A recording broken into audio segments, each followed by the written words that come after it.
Dear student, আশা করি তোমরা সবাই ভালো আছো। এর আগের ক্লাসে রাদারফোর্ডের পারমাণবিক মডেল বা অ্যাটমিক স্ট্রাকচারের পারমাণবিক মডেলটা আমি আলোচনা করেছিলাম। আজকে আলোচনা করছি রাদারফোর্ড মডেলের সীমাবদ্ধতা বা ত্রুটিও বলতে পারো। দেখো,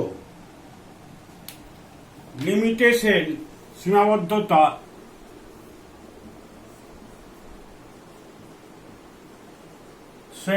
of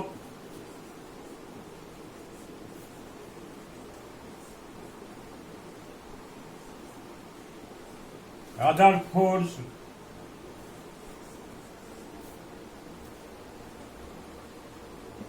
atomic model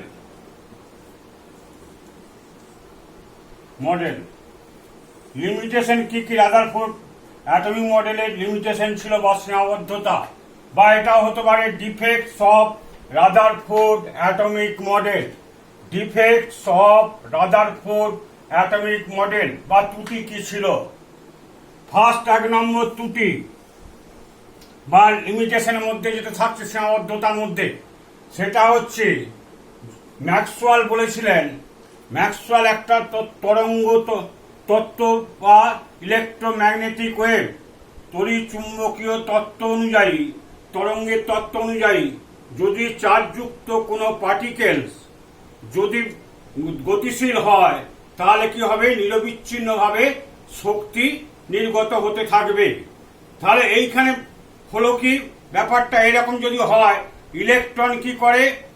চার্জযুক্ত একটা নিউক্লিয়াসকে এটা নিউক্লিয়াসকে আবর্তন করে ঘুরছে।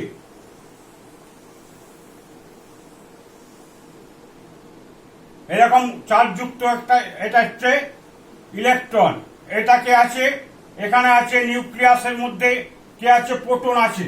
তাহলে এইরকম যদি যায় তাহলে কি হবে? যাচ্ছে, যেতে যেতে তাহলে নিরবিচ্ছিন্নভাবে শক্তি কি হবে? নির্গত হতে থাকবে। তখন কুণ্ডলী পাতটা বা স্পাইরাল পাতটা কি হবে? ছোট হতে থাকবে। ক্রমবর্ধমান ব্যাসার্ধটা কি হবে? পরমাণু ব্যাসার্ধটা ছোট হতে হতে এমন একটা টাইম আসবে যেখানে নিউক্লিয়াসের মধ্যে গিয়ে পড়বে। তাহলে পরমাণুর কোনো স্বাধীন অস্তিত্ব কিন্তু থাকবে না। এটা একটা ডিফেক্টের মধ্যে বা লিমিটেশনের মধ্যে পড়ছে। কিন্তু পরবর্তীকালে দেখা যাচ্ছে পরমাণু কিন্তু স্থায়ী গঠন লাভ করেছে। 2 নম্বর, এই ঘোরার ফলে নিরবিচ্ছিন্ন শক্তি কি করছে? ইলেকট্রোম্যাগনেটিক ওয়েভ হিসেবে শক্তি এখানে বিকিরণ হচ্ছে বা ছেড়ে দিচ্ছে। তার ফলে কি হচ্ছে? আস্তে শক্তি ইলেকট্রন, এটা ইলেকট্রন রিপ্রেজেন্ট করছে, ইলেকট্রন। তাহলে এ কি হবে? পরপর শক্তি ছাড়তে দুর্বল হয়ে পড়বে। তখন এটা নিউক্লিয়াসের মধ্যে ঝাঁপিয়ে পড়বে বা নিউক্লিয়াসে গিয়ে পড়বে। নিউক্লিয়াসে এইটা কিন্তু স্থায়িত্বটা, পরমাণুর স্থায়িত্ব কিন্তু বা স্টেবিলিটি থাকবে না। কিন্তু তারপরে দেখা গেল দ্বিতীয় ত্রুটিটা কি বা লিমিটেশনে দেখা গেল 2 নম্বরে বলল যে এইভাবে ছাড়ার ফলে যে বর্ণালীটা পাওয়া যাবে সেটা হচ্ছে নিরবিচ্ছিন্ন বর্ণালী বা কন্টিনিউয়াস স্পেকট্রাম।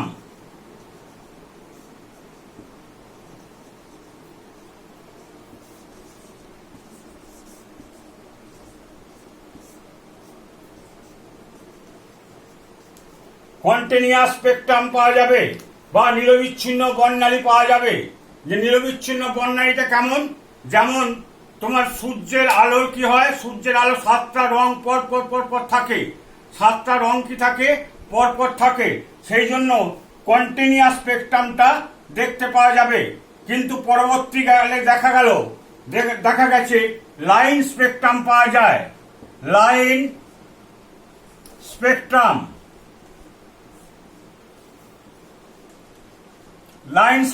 পাওয়া গেল বা ডিসকন্টিনিউয়াস স্পেকট্রাম পাওয়া গেছে। তাহলে এই দুটো ত্রুটি এছাড়াও দেখা গেছে আরো কয়েকটা সীমাবদ্ধতা বলা হচ্ছে, যেটা হচ্ছে 1 নম্বর, যখন উনি বলতে পারেননি যেগুলো হচ্ছে ইলেকট্রনের কক্ষগুলোতে কটা করে ইলেকট্রন থাকবে উনি সেটা বলতে ব্যাখ্যা করতে পারেননি। আর একটা কি, তার ব্যাসার্ধ কেমন, ইলেকট্রন যখন ঘোরে তখন ওই ব্যাসার্ধগুলোর পরিমাপ উনি করতে পারেননি, 2 নম্বর।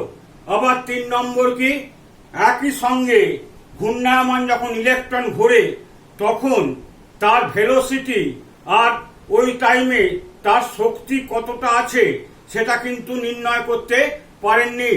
এইগুলো হচ্ছে limitations of Rutherford atomic model. তাহলে এই দুটো মেন, যে ছাড়াও তোমাদের 3টে আরো বললাম আমি। এরপর আসছি আমরা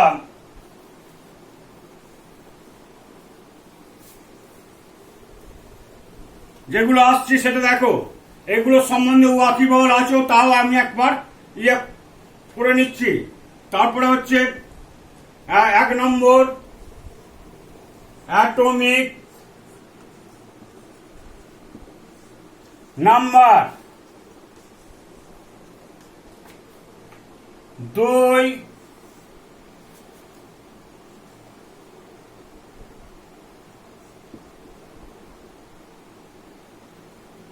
আইসোটোপ,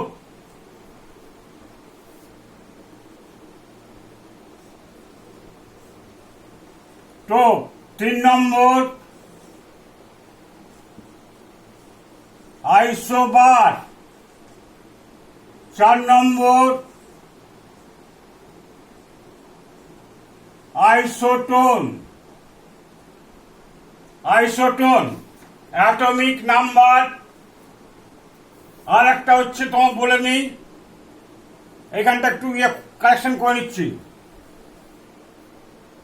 2 নম্বর হচ্ছে মাস নাম্বার,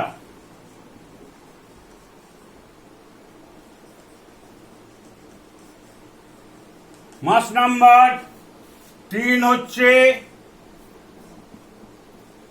আইসোটোপ, 4 হচ্ছে আইসোবার, 5 হচ্ছে আইসোটোন।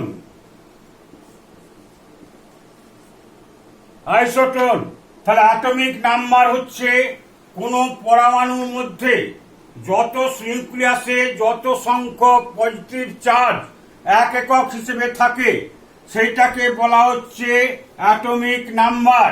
তাহলে যতগুলো ঘুরিয়ে যদি বলা হয় কোন পরমাণুর মধ্যে যত সংখ্যক তোমার অ্যাটমিক যত সংখ্যক প্রোটন সংখ্যা থাকবে সেটাই হচ্ছে অ্যাটমিক নাম্বার। অ্যাটমিক পারমাণবিক সংখ্যা বলা হয়। পারমাণবিক সংখ্যা, ধরো আমি সোডিয়াম লিখলাম, সোডিয়ামের 23, 11। তাহলে এখানে কি হচ্ছে, 11টা প্রোটন থাকছে। এটার পজিটিভ চার্জ যেহেতু, তার একটা ধরা হয় 1 একক করে, 1 একক করে। তাহলে কত, 11 একক পজিটিভ চার্জ যুক্ত কণিকা। তাহলে 11টা যদি থাকে সমান সংখ্যক 11টা ইলেকট্রন থাকে, কারণ যতগুলো প্রোটন থাকে তবে নিউট্রাল হবে। যত সংখ্যক প্রোটন থাকবে তত সংখ্যক কি হবে, ইলেকট্রন থাকবে, তবে একটা পরমাণু নিস্তরিত হয়। তাহলে এইখান থেকে হলো এইটা সোডিয়াম। ধরো লেখার সময় তোমরা কিভাবে লিখবে, দেখো এইভাবে লিখবে, সোডিয়াম এইভাবে লিখতে পারো, বা সোডিয়ামকে এইভাবে লেখা যায়। এইগুলো স্টাইল লিখবে ভালো করে। 23, এইটা কিন্তু ফিক্স থাকবে, এইটা ফিক্স থাকবে, এটা বাম দিকে সবসময় থাকবে।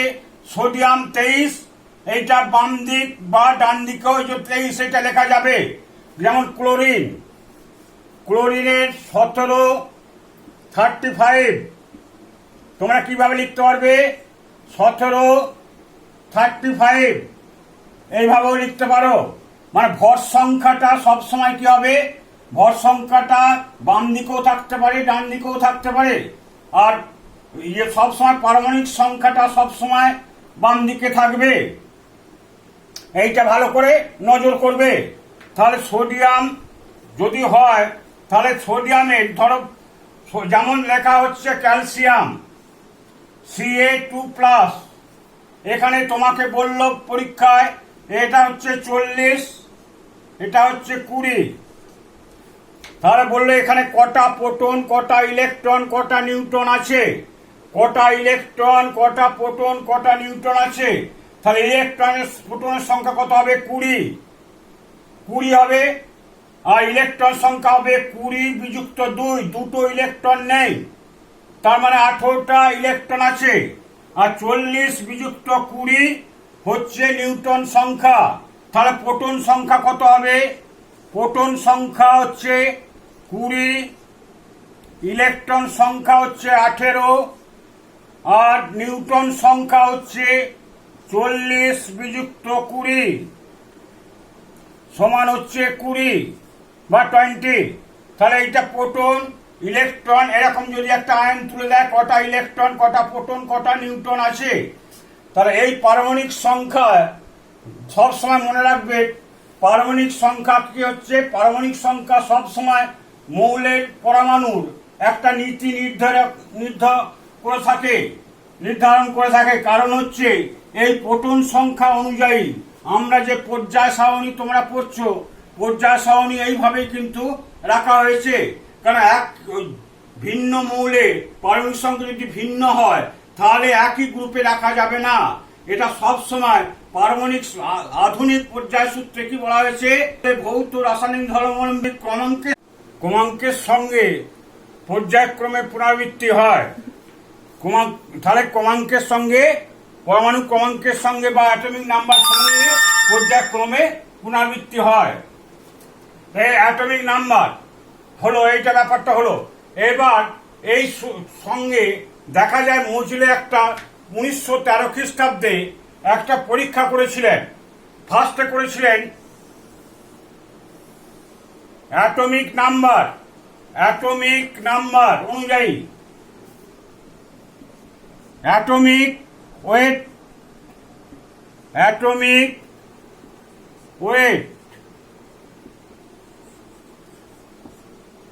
ওয়েটটাকে এই দিয়ে রিপ্রেজেন্ট করা হচ্ছে। এখান থেকে দেখা যাচ্ছে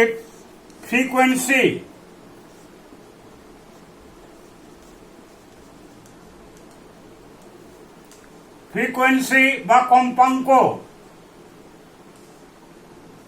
দেখা গেল কি √ ফ্রিকোয়েন্সি বা কম্পাঙ্ক দেখা গেল। এখানে ধরো 10, 20, 30, 40, 50, 60, 70, সেইভাবে এইগুলো অ্যাটমিক ওয়েট অনুযায়ী করেছিলেন। ফ্রিকোয়েন্সি কি করেছিলেন? উনি ক্যাথোড রশ্মিকে অ্যান্টি টার্গেটের মধ্যে ফেলেছিলেন। অ্যান্টি টার্গেটে বিভিন্ন ধাতুর মধ্যে ফেলে বিভিন্ন কম্পাঙ্ক পেয়েছিলেন, যা নির্দিষ্ট কম্পাঙ্ক।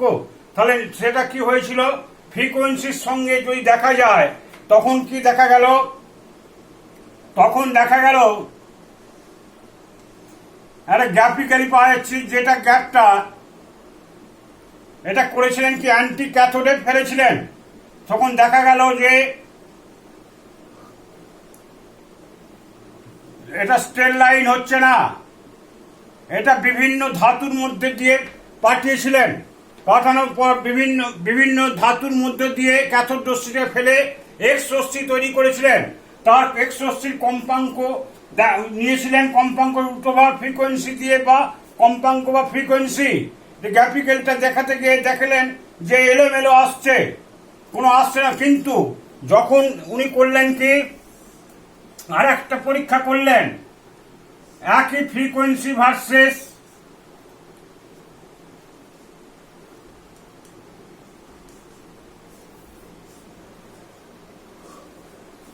ভার্সেস হচ্ছে অ্যাটমিক নাম্বার।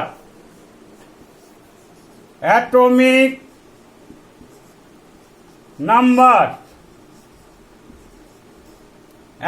নাম্বারে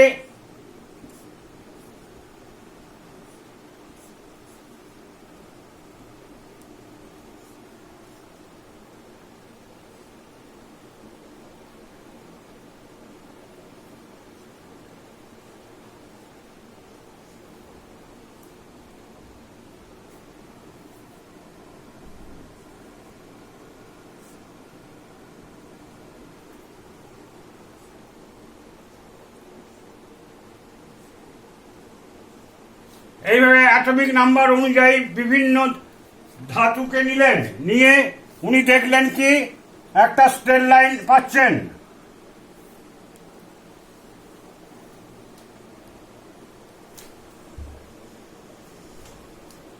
একটা স্ট্রেট লাইন পেলেন, তাহলে উনি ওখান থেকে সিদ্ধান্ত, এখানে কি হচ্ছে, এখানে পুরো আঁকা বাঁকা একটা পথের মতন স্ট্রেট লাইন নেই, এখানে কিন্তু স্ট্রেট লাইন পেলেন। তিনি ওখান থেকে অ্যাটমিক নাম্বার ভার্সেস ফ্রিকোয়েন্সি, উল্টোবার ফ্রিকোয়েন্সি দেখে এটা করলেন। করার পর এই সিদ্ধান্তে এলেন পারমাণবিক সংখ্যা বা অ্যাটমিক নাম্বারই মৌলের রাসায়নিক ধর্মের জন্য দায়ী, রাসায়নিক ধর্মের জন্য দায়ী হচ্ছে। তাহলে এখান থেকে যদি যত বাড়ছে, দেখা যাচ্ছে এইটা বাড়ছে, কিন্তু এইটা ফ্রিকোয়েন্সি বাড়ছে। দেখো এইটা যদি গ্রাফিক্যালি এইভাবে টানা হয়, তাহলে এইখান থেকে যদি টানা হয়, তাহলে এটা বাড়ছে, কিন্তু পরপর দুটোবার ফ্রিকোয়েন্সি যদি করা হয়, ভার্সেস অ্যাটমিক নাম্বার ভার্সেস দুটোবার ফ্রিকোয়েন্সি যদি করা হয়, তাহলে এইটাই সিদ্ধান্তে একটা স্ট্রেট লাইন পেলেন। এখানে কিন্তু স্ট্রেট লাইন পাওয়া যায় না। তাহলে উনি এই সিদ্ধান্তে এলেন অ্যাটমিক নাম্বারই মৌলের রাসায়নিক ধর্মের জন্য দায়ী। ঠিক আছে, তাহলে এটা দেখো। তারপরে আসছে আমরা মাস নাম্বার। মাস নাম্বার হচ্ছে মাস নাম্বার এ দিয়ে রিপ্রেজেন্ট করছি, সমান হচ্ছে number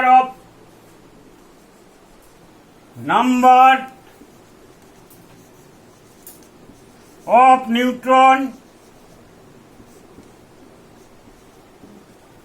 plus number of proton. এই নাম্বার অফ নিউটনটা এন দিয়ে রিপ্রেজেন্ট করছি, আর নাম্বার অফ প্রোটন এটাকে রিপ্রেজেন্ট করছি, এটা পি দিয়ে, পি বা এন দিয়ে দাও, এন দিয়ে নাম্বার অফ নিউটন, এখানে জেড দিয়ে রিপ্রেজেন্ট করছি, জেড। তাহলে তাহলে এ সমান হবে কি এন প্লাস জেড।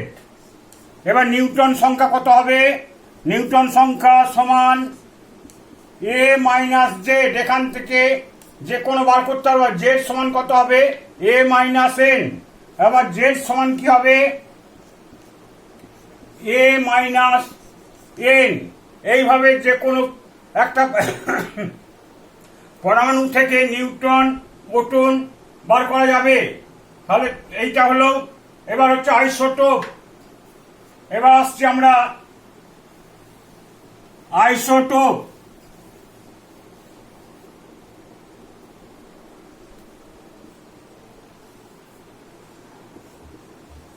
আইসোটোপটা আসছি, ভালো করে দেখবে আইসোটোপ। তাহলে একই মৌলে পরমাণু কি হয়, পারমাণবিক সংখ্যা একই, কিন্তু ভর সংখ্যা যখন আলাদা হয় তখন কি হয়, এরা পরস্পরের আইসোটোপ হয়। যেমন ধরো পোর্টিয়াম বা সাধারণ হাইড্রোজেন,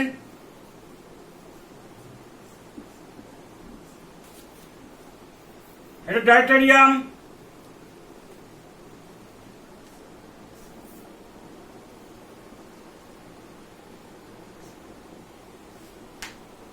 ট্রিটিয়াম, ডয়টেরিয়াম।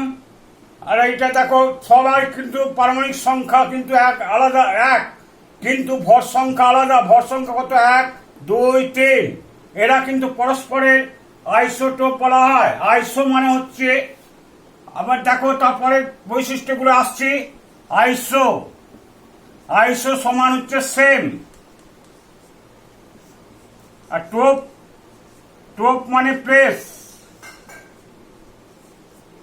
তাহলে এরা কোথায় বসবে, এরা সবই কিন্তু বসবে একই জায়গায়, বসবে একই ঘরে বসবে, কিন্তু দেখা যাচ্ছে এখানে ভর সংখ্যাগুলো আলাদা, কিন্তু এরা পর্যায় সারণীতে একই গ্রুপে বসবে। আইসো মানে সেম, আর টোপ মানে প্লেস। ওই একই প্লেসে সেম প্লেসে বসবে, তাই জন্য বলা হচ্ছে এটা আইসোটোপ। এবার হচ্ছে এদের ভর সংখ্যা আলাদা। এটা কখন আবিষ্কার হলো, যখন ডাল্টন কি বলেছিলেন, ডাল্টন বলেছিলেন যে একই মৌলে পরমাণুগুলোর ভর কি হবে, অভিন্ন হবে, অভিন্ন হবে, এটা বলেছিলেন উনি। কিন্তু পরবর্তীকালে বিজ্ঞানী সডি কি করলেন, দেখলেন একই পরমাণুর অনেকগুলো আছে, পরমাণু ভরগুলো ভিন্ন, অভিন্ন নয়, ভিন্ন ভিন্ন হতে পারে। কারণ এর জন্য দায়ী হচ্ছে নিউটন। এখানে দেখো, এখানে নিউটন নেই, এখানে নিউটন নেই, এখানে কটা আছে, এটা নিউটন সংখ্যা হচ্ছে এখানে সাধারণ হাইড্রোজেন বা পট্টিয়ামে 0, এখানে নিউটন সংখ্যা হচ্ছে 1, 2 বিযুক্ত 1 1, এখানে নিউটন সংখ্যা কত, নিউটন সংখ্যা হচ্ছে 2। তাহলে দেখো নিউটন সংখ্যার জন্য কি হচ্ছে, এরা প্রতিটা অভিন্ন হচ্ছে না, এটা ভিন্ন ভিন্ন হয়ে যাচ্ছে। এদের ধর্মগুলো কি হচ্ছে, ধর্মগুলো দেখো, ধর্মগুলো রাসায়নিক ধর্ম এক হবে, যেহেতু প্রোটন সংখ্যা একই আছে, কিন্তু দেখা যায় ভৌত ধর্ম কিন্তু এদের আলাদা হবে। কে করে আমি বুঝতে পারবো ভৌত ধর্ম? দেখো, সাধারণ জলের সংকেত হচ্ছে H2O, এইটা হচ্ছে ভারী জল বা হেভি ওয়াটার D2O, এটা তেজস্ক্রিয় জল। তেজস্ক্রিয় আইসোটোপ কোনটা? হাইড্রোজেন তেজস্ক্রিয় আইসোটোপ হচ্ছে এইটা, এটা T2O, এটা তেজস্ক্রিয় জল। রেডিও অ্যাক্টিভ ওয়াটার, এটা হেভি ওয়াটার, এটা সাধারণ নর্মাল ওয়াটার, নর্মাল ওয়াটার। তাহলে দেখো ভৌত ধর্ম কিন্তু এদের আলাদা হচ্ছে। এইটা হচ্ছে আইসোটোপ, আইসোটোপ সম্বন্ধে এইটা বললাম। তাহলে পারমাণবিক সংখ্যা একই, তাহলে আইসোটোপের আরো উদাহরণ দেওয়া যায় অনেক কিছু। তাহলে সাধারণভাবে এইটা ক্লোরিন, যেমন আইসোটোপ ক্লোরিন 1735, আবার ক্লোরিন 1737। এটা অক্সিজেনে আছে, অক্সিজেনে কত আছে 8, 16, 17, 18। অক্সিজেনের ক্ষেত্রেও তাই হবে। অক্সিজেনের ক্ষেত্রে যদি দেখা যায়, অক্সিজেন 16, 8, অক্সিজেন 8, 17, অক্সিজেন 18, 8। এখানে কার্বনও দেখা যায়, কার্বনে দেখো 12, 6, কার্বন 13, 6, কার্বন 14, 6। এটা তেজস্ক্রিয় আইসোটোপ, এটা তেজস্ক্রিয় আইসোটোপ 14টা। এবার দেখো এদের ব্যবহারগুলো দেখো, আইসোটোপের ব্যবহার। আইসোটোপ চিকিৎসা শাস্ত্রে ব্যবহৃত হয়ে থাকে। চিকিৎসা শাস্ত্রে কি ব্যবহার হয়? চিকিৎসা শাস্ত্রে P32, তারপর ধরো কোবাল্ট 60, কোবাল্ট I-131, এগুলো সবই তেজস্ক্রিয় আইসোটোপ। এরা ক্যান্সারের জন্য ব্যবহার করা হয় P32, আর কোবাল্ট 60কে ব্যবহার করা হয় টিউমারের জন্য। টিউমারে চিকিৎসা শাস্ত্রে ব্যবহার হয়। গলগণ্ড বা গয়টারে ব্যবহার 131কে ব্যবহার করা হয়। এগুলো সবই তেজস্ক্রিয় আইসোটোপ। তারপরে হচ্ছে C14-6, এইটাকে ব্যবহার করা হয় কোথায় জীবাশ্ম, কত বছর আগেকার তৈরি কোনো জীবাশ্ম বা স্মৃতিসৌধ, এইগুলো কতদিনের, কোন গাছটা কতদিন আগেকার হয়েছিল, সব কিন্তু এই C14কে ব্যবহার করা হয়। এটা যে তেজস্ক্রিয় আইসোটোপ, এগুলো কিন্তু তেজস্ক্রিয় আইসোটোপ। বিভিন্ন রসায়নাগারে বিভিন্ন রিয়াকশনের ক্ষেত্রেও ব্যবহার করা হয়ে থাকে। এইগুলো, এই ব্যবহার দু একটা ব্যবহার করে রাখবে।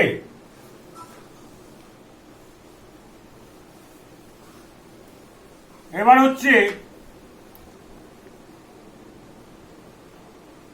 আইসোটোপ হলো, এবার হচ্ছে 4 নম্বর আইসোবার। আইসোবারটা আলোচনা করছি। আইসোবার হচ্ছে বিভিন্ন পরমাণুর পারমাণবিক সংখ্যা আলাদা কিন্তু ভর সংখ্যা একই হয়, তাদের বলা হয় আইসোবার। তাদের বলা হয় আইসোবার। যেমন হচ্ছে কি বললাম, বিভিন্ন পরমাণুর ক্ষেত্রে দেখা যায় যে পারমাণবিক সংখ্যা আলাদা কিন্তু ভর সংখ্যা এক, সেইগুলোকে বলা হচ্ছে পরস্পরের আইসোবার। আইসোবার বার থেকে ভর সংখ্যা, ঠিক আছে, বা মাস নাম্বার একই হবে।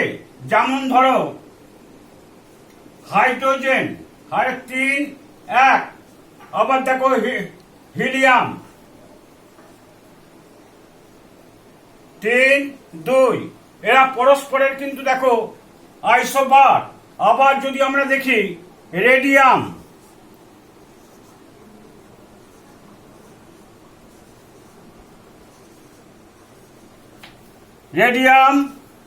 Actinium,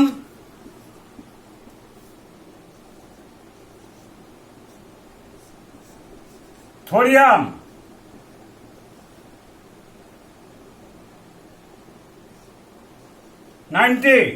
thorium. তাহলে দেখো এরা পারমাণবিক সংখ্যা আলাদা কিন্তু ভর সংখ্যা দেখো আলাদা। আবার যদি টাইটেনিয়াম,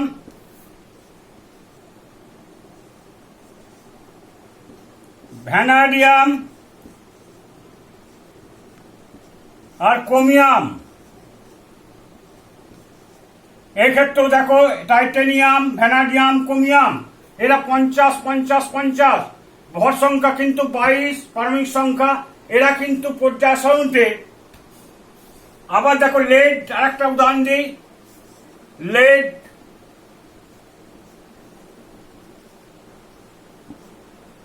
পিপি 82 210, বিসমাথ 83 210, তারপরে হচ্ছে বিসমাথ, তার পোলোনিয়াম 84 210। দেখো সব ভর সংখ্যা কিন্তু আলাদা কিন্তু পারমাণবিক সংখ্যা, ভর সংখ্যা এক কিন্তু পারমাণবিক সংখ্যা কিন্তু আলাদা। এরাও পরস্পরের কি হচ্ছে, এদের পরস্পরের হচ্ছে সবসময় আইসোবার, ভর সংখ্যা একই। তাহলে আইসোবার, তা 5 নম্বর থাকলো আইসোটোন। তা তোমরা এইগুলো ভালো করে দেখো, ঠিক আছে। এর পরের দিন আইসোটোনটা আলোচনা করবো, বাদ বাকিগুলো আলোচনা করব। আজকে এই পর্যন্ত থাক।